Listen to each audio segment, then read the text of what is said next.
Pact for the Continuation of Colonization said those countries were expected to deposit 85% of their bank reserves back then with the French Central Bank under the control of the French Minister of Finance.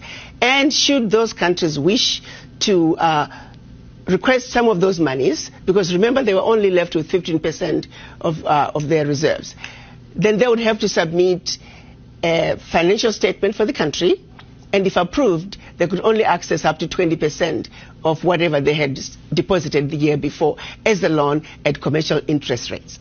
The only difference now is the 85% deposits have now been lowered down to maybe between 50 and 60%. But the countries are still forced and required to deposit their bank reserves with the French Central Bank. So picture this situation. You are depositing all your monies with France.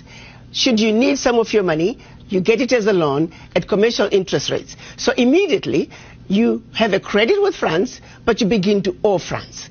This has been going on and continues to this day. So combined, the 14 countries are giving to France cash, cold hard cash, over $500 billion every year.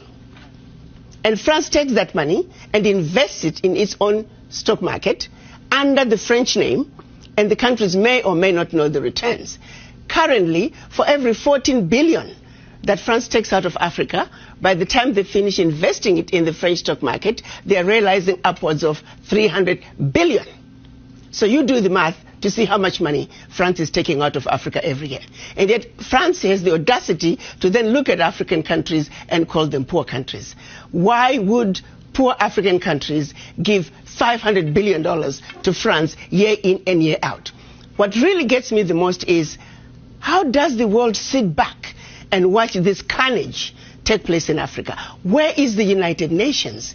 This is the body that's supposed to be looking out for any violations of human rights. It is my humble opinion that singularly, what France is doing to Africa is the biggest violation of human rights.